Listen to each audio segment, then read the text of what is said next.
दुनिया में करीब 100 करोड़ हिंदू हैं और मोस्टली लोग ये समझते हैं कि पूजा पाठ मंदिर जाना ही इसका मूल आधार है। दूसरे धर्म के लोग भी इसके बारे में यही समझते हैं, पर जो असली हिंदू होगा ना, असली सनातनी होगा, जो इसकी साइंस को जानता होगा, वो ऐसा बिल्कुल नहीं कहेगा। इसकी साइंस क्या है वो मैं इस वीडियो में आपको बताऊंगा।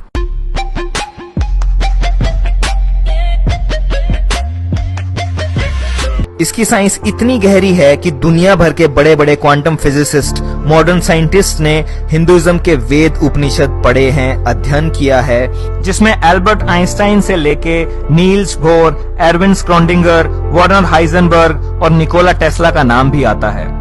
इन्होंने अपने टाइम में वेदांता फिलॉसफी पढ़ी थी। हिंदुइज्म का असली नाम है सनातन धर्मा। धर्मा का मतलब यहाँ पे रिलीजन से नहीं है, धर्मा का मतलब यहाँ पे है नियम, कुछ लॉज। उन लॉज के बारे में बात कर रहा है जो फिजिकल नहीं है, बट उनके हिसाब से सबकी लाइफ गवर्न होती है। हिंदुइज्म तो नाम इसलिए पड़ गया क्योंकि ये दुनिया की सबसे पुरानी सभ्यता से शुरू हुआ था। इंडस वैली सिविलाइजेशन, सिंधु घाटी सभ्यता, जो कि एक नदी के किनारे थी जिसका नाम था सिंधु नदी। और क्योंकि यहाँ रहने वाले लोग हिमालय और इंदु सागर, इंडियन ओशन के बीच में जो लोग रहते थे, उनको बाहर वाले लोगों ने हिंदू बोलना शुरू कर दिया, तो वहां से नाम पड़ गया हिंदुइज्म।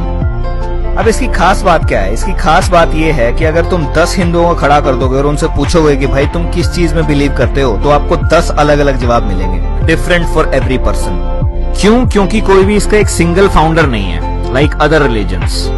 इसमें कुछ लोग किसी चीज में मानते हैं, कुछ लोग किसी चीज में मानते हैं, डिफरेंट कल्चर्स हैं, ज्योग्राफिकल लोकेशंस के हिसाब से भी ये डिफर करता है। इस सब के बावजूद भी हिंदुइज्म में एक कॉमन विचारधारा है और वो बड़े ही ब्यूटीफुल तरीके से 3 चीजों को समझाती है। गॉड कौन है, इंडिविजुअल कौन है और ये वर्ल्ड क्या है। तो वो ऐसे है कि एक ब्राह्मण होता है, ब्राह्मण, इसको जाति वाला ब्राह्मण मत समझना, वो अलग है, वो कास्ट है। और ब्रह्मा भी मत समझना, क्रिएटर, वो भी अलग है, BRAHMAN। एक ब्राह्मण होता है ऑल परवेडिंग एनर्जी, जो सब कुछ है, वहीं से शुरुआत है और वहीं से अंत है। वो ना कभी आया और ना कभी गया, वो हमेशा है। True reality of things. ये शेपलेस है, बॉडीलेस है, जेंडरलेस है, कलरलेस है। It can not be described, it can only be experienced. तो ये है ब्राह्मण, परमात्मन। अब इस ब्राह्मण की इटर्निटी को समझने के लिए एक श्लोक है संस्कृत में। ओम पूर्णमदम पूर्णमिदम पूर्णात् पूर्णम उदच्यते पूर्णस्य पूर्णमादाय पूर्णमेवावशिष्यते। इसका सिंपल मतलब है infinite has already existed, it will continue to exist, and from that infinite even if a infinite is taken out it remains infinite. मतलब वो इनफाइनाइट है, अनंत है, उसमें से अगर इनफाइनाइट भी निकाल दोगे तो भी वो इनफाइनाइट ही रहेगा, अनंत ही रहेगा। ये है ब्राह्मण, परमात्मन। अब इस ब्राह्मण में से, इस परमात्मन में से निकलते हैं छोटे छोटे टुकड़े, जिसे बोलते हैं आत्मन, जो आप में है, मुझ में है, पशुओं में है, पेड़ पौधों में है। उनमें प्राण है, लाइफ फोर्स, एनर्जी है। Pieces that comes out of Brahman, ये एनर्जी है। E=mc², आइंस्टाइन ने जो बताया था, वही सेम चीज। अब ये आत्मन एंटर करता है माया में। माया मतलब प्रकृति। ब्राह्मण सोर्स ऑफ क्रिएशन है और प्रकृति primordial matter and activating energy है, यानी कि नेचर और क्रिएशन इटसेल्फ। पुरुष प्रकृति, Shiv Shakti, cosmic father, cosmic mother, जगत पिता, जगत माता, masculine principle and feminine principle. पुरुष क्रिएशन का सोर्स है और प्रकृति खुद क्रिएशन है। अब ब्राह्मण से प्रकृति निकली है, ब्राह्मण से माया निकली है। ब्राह्मण इनफाइनाइट है, माया भी इनफाइनाइट है, पुरुष इनफाइनाइट, प्रकृति भी infinite. That infinite proceeds from the infinite. अनंत से ही अनंत निकलता है, and it still remains the Brahman, still remains infinite. तो Brahman is infinite, universe is infinite. अब ये यूनिवर्स जो ये क्रिएट हो रखा है, प्रीमोडियल मैटर, ये माया है, ब्राह्मण की माया, या कह लो शिव की माया। अब आत्मन को बॉडी मिली है, तो आत्मन ड्राइवर है और ये बॉडी एक कार की तरह है। एक कार नहीं चल सकती विदाउट द ड्राइवर, समझ रहे हैं? सिमिलरली इस बॉडी नहीं चल सकती विदाउट द आत्मन। आपने पढ़ा होगा, energy can neither be created nor be destroyed, it can only convert from one form to another. ये वही एनर्जी है, वही आत्मन है। जब ये माया में या प्रकृति में एंटर करती है तो ये मैटर एक्वायर कर लेती है, बॉडी एक्वायर कर लेती है। Atman is surrounded by a physical structure called body. अब आत्मन अपने आप को रिवील करती है कॉन्शियसनेस के थ्रू, चेतना के थ्रू, और ये कॉन्शियसनेस या चेतना इंटरेक्ट करती है बॉडी के साथ, बॉडी इंटरेक्ट करती है माया के साथ, प्रकृति के साथ। और ये इंटरेक्शन होता है 3 तरीकों से, या सात्विक गुणों से, या राजसिक गुणों से, और या तामसिक गुणों से। हर इंटरेक्शन में कर्म जनरेट होता जाएगा। अच्छा सोचोगे, अच्छा करोगे तो पॉजिटिव कर्म जनरेट होगा, और बुरा करोगे, बुरा सोचोगे तो नेगेटिव कर्म जनरेट होगा। अब ये जो आत्मन है, एनर्जी है, इसके लिए श्लोक है जो गीता में कृष्ण ने बोला है, नैनम छिदंती शस्त्राणि नहनम दहती पावक न चैनम क्लदयन्ते आपो न शोषयति मारुत। ना शस्त्र आपको काट सकता है, ना अग्नि आपको जला सकती है, ना जल आपको गीला कर सकता है, और ना ही हवा आपको सुखा सकती है। आत्मा अमर है, अजर है, सर्वज्ञ है, सनातन है। जिस तरह से हम कपड़े बदलते हैं, उसी तरीके से आत्मा एक शरीर छोड़कर नया शरीर धारण कर लेती है। और जब ये आत्मन माया में एंटर करता है तो इस माया के अंदर आपका साइकिल स्टार्ट हो जाता है कर्म का। मतलब इस रेक्टेंगल के अंदर लिखा हुआ है लॉ ऑफ कर्मा। मतलब आत्मन ने यहाँ पे एंटर किया और उसका कर्म साइकिल स्टार्ट हो गया। यहाँ से यह आत्मन ने माया में एंटर किया, यहाँ पे जन्म हुआ, birth, disease, old age, death, birth, disease, old age, death, birth, disease, old age, death. ये चलता रहेगा, चलता रहेगा, चलता रहेगा, चलता रहेगा। बार बार जन्म होता रहेगा, बार बार मरते रहेंगे, बार बार जन्म होता रहेगा, मरते रहेंगे। ये इसकी कोर फिलोसफी है। अब जिस तरीके से फेसबुक के सर्वर होते हैं, वो सब कुछ रिकॉर्ड करते हैं कि कहां से आया, कितने बजे आया, क्या क्लिक किया, क्या लाइक किया, क्या कमेंट किया, क्या लाइक करके अनलाइक किया, ये सारी चीजें वो जैसे वो रिकॉर्ड करता है। इसी तरीके से माया में इनविजिबल सर्वर्स लगे होते हैं जो हर चीज को नोट कर रहे हैं कॉस्मिक रजिस्टर्स में। आपका एक एक कर्म नोट होता है, रजिस्टर्स में चढ़ता जाता है, पॉजिटिव और नेगेटिव का बैलेंस बनता चला जाता है। जब शरीर की मृत्यु होती है, उस समय आत्मा का जो भी विचार रहता है और उसके कर्म कैसे थे, उसके हिसाब से अगला जन्म डिसाइड होता है। अब देयर आर 6 कैटेगरीज जिसमें जन्म होता है, और ये इवोल्यूशन के हिसाब से हुआ है। अब 6 तरीके की रियलिटी है इस 3 डायमेंशनल वर्ल्ड में। पहली है एक्वेटिक, सारे पानी वाले। दूसरी है इंसेक्ट्स एंड रेप्टाइल्स, रेंगने वाले छोटे कीड़े मकोड़े। तीसरी है प्लांट्स। चौथी है एनिमल्स। पांचवी है बर्ड्स, और छठी है ह्यूमंस। अब सनातन धर्म ये बिलीव करता है, सनातन का मतलब है इटर्नल, टाइमलेस। उसमें ये बिलीफ है कि जो ह्यूमंस हैं सिर्फ वो ही कर्म जनरेट करते हैं, क्योंकि जो कीड़े मकोड़े हैं या फिर कुत्ता बिल्ली हैं, they are not aware of itself. वो सिर्फ इंस्टिंक्ट्स के आधार पे काम करते हैं, उनका कर्मा जनरेट नहीं होता, उनका कर्मा काउंट नहीं होता है। तो नेगेटिव कर्म जनरेट करोगे तो नीचे की दुनिया मिलेंगी, नीचे के रियलिटीज मिलेंगी, और नीचे सिर्फ कोई कर्म जनरेट नहीं हो सकता है, वहां सिर्फ कर्म भोग सकते हो, वहां कोई कर्म जनरेट नहीं होता है। तो अभी तुम्हें ह्यूमन बर्थ मिला है तो तुम्हारे कर्म बहुत अच्छे थे, इसलिए तुम इंसान बने, क्योंकि सिर्फ ह्यूमंस के पास फ्री विल है, चॉइस है कर्म जनरेट करने की। ये हिंदुइज्म के बेसिक थॉट्स हैं, और ब्रह्मा विष्णु महेश तो अभी तक आए भी नहीं। जो लोग सोचते हैं कि हिंदुइज्म का मतलब सिर्फ मंदिर जाना, पूजा करना है, भक्ति करना है, इसकी पीछे की साइंस क्या है उसको जानो। और ये सबसे पुराना रिलीजन होने के बावजूद भी आज तक इसीलिए खड़ा है क्योंकि ये सनातन है, टाइमलेस है, इसको कोई मार नहीं सकता। कितनी भी कोशिश कर लो इसको मारने की, फिर से उठ के खड़ा हो जाएगा, क्योंकि ये तो सिर्फ एक विचार है।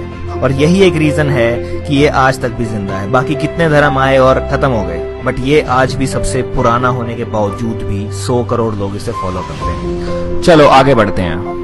अब आत्मा के कर्म के हिसाब से अगला जन्म मिलता है। तो अब जो ह्यूमन लाइफ मिली है, इसमें अच्छे कर्म कर लो, वरना नीचे जाओगे। अपना कार्मिक बैलेंस सुधार लो, और नीचे जाओगे तो केवल बुरे कर्म खत्म होते जाएंगे, नए कर्म अन नहीं हो सकते क्योंकि चॉइसेस नहीं है। और अगर आत्मा के कर्म अच्छे हैं तो आपको ये सेंट्रल फिलॉसफी समझ में आएगी। तो कुछ नॉलेज एक्वायर करने के बाद और कुछ स्क्रिप्चर्स पढ़ने के बाद आपको ये समझ में आएगा कि आप एक साइकिल में फंस गए हैं, आपकी डेस्टिनी कहाँ है। तब आप पूरी पावर लगाएंगे इस साइकिल से बाहर निकलने के लिए और अल्टीमेटली मोक्ष अटेन करने के लिए। और मोक्ष सिर्फ मरने के बाद अटेन नहीं होता है, मोक्ष यहाँ रहते रहते मिल जाता है। जब आप ये अच्छे कर्म और बुरे कर्मों से ऊपर उठ जाते हैं, निष्काम कर्म करने लग जाते हैं, तो आपको यहाँ रहते रहते मोक्ष मिल जाता है। आपको ये रियलाइजेशन हो जाता है कि आप आत्मा हैं, और ये रियलाइजेशन हो जाता है कि आत्मा ही परमात्मा है। अद्वैत वेदांता के अकॉर्डिंग तत्त्वम असि, दैट दो आर्ट, मतलब आत्मन इज ब्राह्मण, आत्मा ही परमात्मा है, उसी का हिस्सा तो है, वही तो है। और मोक्ष अगर मिल गया तो आप वापस चले जाएंगे ब्राह्मण के पास, जहां से आप आए थे, परमात्मन के पास, which is the reality of all human beings. But हर कोई इस चीज के लिए अवेयर नहीं हो सकता। जो अवेयर नहीं हो सकता उनके लिए endless cycle of birth death चलता रहेगा। अब ये क्यों हो रहा है? बिकॉज दिस संसार, this world is a Maya, temporary material reality which confuses आत्मन। ये माया आत्मा को कंफ्यूज कर देती है और ये टेम्परेरी मटेरियल रियलिटी है, ये सच्चाई नहीं है। माया का मतलब है दैट विच इज नॉट, जो है ही नहीं। और जो लोग इसे नहीं समझ पाते वो राजसिक और तामसिक कर्मों में बंध जाते हैं और अल्टीमेटली कोई मुक्ति नहीं मिलती उन्हें। अब एक तरफ तो ये चल रहा है, दूसरी तरफ ये यूनिवर्स खुद से क्रिएट होता है, नर्चर होता है और डिस्ट्रॉय होता है। This has been discovered by 21st century scientist. Big bang, universe expansion and then big crunch. But ये नॉलेज तो हिंदुओं ने 10,000 साल पहले निकाल दी थी कि यूनिवर्स क्रिएट होगा, एक्सपैंड होगा और अल्टीमेटली डिस्ट्रॉय हो जाएगा, अगेन क्रिएट होगा, एक्सपैंड होगा और अल्टीमेटली कोलैप्स हो जाएगा। माया हिस्सा है इस यूनिवर्स के बनने, बढ़ने और बिगड़ने का। संसार, माया, जो इस ब्रह्मांड के अंदर है वो 4 साइकिल्स के अंदर चल रहा है। सतयुग, त्रेता युग, द्वापर युग, कलयुग, जिसकी रेशो 4:3:2:1 की है, कि जितना टाइम कलयुग का लगेगा उससे 4 गुना सतयुग का होगा, 3 गुना त्रेता का होगा और 2 गुना द्वापर का होगा। अब ये चक्रियां चल रही हैं, इन चक्रियों के अंदर आत्मन की चक्रियां चल रही हैं, लाइफ एंड डेथ की, life and death, life and death, life and death. तो 2 चीज कंटिन्यूअसली इसके अंदर साथ के साथ चल रही हैं। बड़ा युगा साइकिल चल रहा है, यूनिवर्स बन रहा है, बढ़ रहा है, बिगड़ रहा है, और साथ के साथ माया के अंदर आत्मन के साइकिल चल रहे हैं। एक और अच्छी इंफॉर्मेशन मैं आपको दे देता हूं कि 2012 में ये कलयुगा खत्म हो चुका है और हम दोबारा से द्वापर, त्रेता और सतयुग की तरफ जा रहे हैं। और जो ये टाइम है 2012 से 2032 का, ये अवेकनिंग का टाइम है, जिसके अंदर इस प्लैनेट के ऊपर कॉन्शियसनेस के अंदर बहुत तगड़ा शिफ्ट आ रहा है, जिसकी वजह से लोग अवेक हो रहे हैं और लोग रियलाइज कर पा रहे हैं कि वो एक्चुअली में क्या है, आत्मन है। सब आत्मन है और सब एक हैं। चाहे आप किसी भी धर्म को मानने वाले हों, बट अल्टीमेटली हम सब एक हैं। यही एक रीजन है कि कभी भी हिंदुइज्म ने किसी को कन्वर्ट नहीं किया, क्योंकि वो जानते थे कन्वर्ट क्या करना, सब एक ही तो है। चाहे वो माने किसी भी चीज को, बट ट्रुथ को चेंज नहीं किया जा सकता, वो एक ही है। तो सिंपली ये बोल रहा है कि आपकी लाइफ आपके कर्म पे डिपेंड करती है, जैसे कर्म करोगे उसके हिसाब से आपको रिजल्ट मिल जाएंगे। अब इस कंसेप्ट के सिमिलर टर्म्स पे एक मूवी बनी है जिसका नाम है मैट्रिक्स, जिसने इस रियलिटी को ही क्वेश्चन कर दिया कि रियल क्या है, जिसके अंदर नियो, जिसका मतलब है वन, NEO, मॉर्फियस नियो को यही समझा रहा है पूरी मूवी में कि तुम एक एंडलेस साइकिल के अंदर फंस गए हो, तुम मैट्रिक्स में फंस गए हो, माया में फंस गए हो और इस साइकिल से निकलना है। तो जब नियो एनलाइटनमेंट अचीव करता है, वो गोलियों को रोक देता है अपनी तरफ आते हुए, सब कुछ कर देता है, वो पता नहीं ऐसी ऐसी चीजें कर सकता है जो ह्यूमनली पॉसिबल ही नहीं है, जो या तो कृष्णा ने अपने टाइम में की थी या राम ने अपने टाइम में की थी। और इस कंसेप्ट को समझने के बाद जब आप वो मैट्रिक्स मूवी देखेंगे तो आपको और क्लियरली समझ में आएगा कि ये कंसेप्ट भी और वो मूवी भी। तो एक संस्कृत में सेइंग है, ब्राह्मण सत्य जगत मिथ्या, means Brahman is real and this world which you experience through your senses is just myth। तो जिस दिन आपको ये आत्मा का बोध हो गया, उस दिन आपको मोक्ष अटेन हो गया, आपके ये सारे के सारे भ्रम टूट जाएंगे और आप समझ जाओगे कि आपके अंदर ही है वो ब्राह्मण, आपके अंदर ही है वो परमात्मा। अहम ब्रह्मास्मि जो सिखाया जाता है वो यही है कि तुम ही हो ब्राह्मण, तुम्हारे अंदर ही है सब कुछ, उसे कहाँ बाहर ढूंढ रहे हो, बाहर नहीं मिलेगा, वो अंदर ही मिलेगा। तो इसकी समरी क्या है? इसकी समरी है that you are a spiritual being having a temporary human experience here on earth. मतलब आप एक स्पिरिचुअल बीइंग हैं और टेम्परेरली इस धरती पे एक इंसानी रूप में अपने जीवन को जी रहे हैं। आप किसी रेस के नहीं हो, किसी देश के नहीं हो, किसी भेष के नहीं हो, you are just a part of that Brahman. अब मैं चाहता हूं कि आप हर किसी को जगाएं, हर किसी के साथ इस वीडियो को शेयर करें और आपको क्या लगता है इस वीडियो के बारे में और इस फिलॉसफी के बारे में प्लीज कमेंट करके मुझे बताएं। अगर किसी चीज पे आपको डाउट है तो मैंने डिस्क्रिप्शन में लिंक दिए हैं, आप उन पे जाके फर्दर रिसर्च कर सकते हैं। अगर ये वीडियो आपको पसंद आई है तो प्लीज इसे लाइक करें, चैनल को सब्सक्राइब करना बिल्कुल मत भूलें क्योंकि मैं सिमिलर टाइप का कंटेंट इस चैनल पे लाता रहूंगा। और सोए हुए लोगों को जगाता रहूंगा।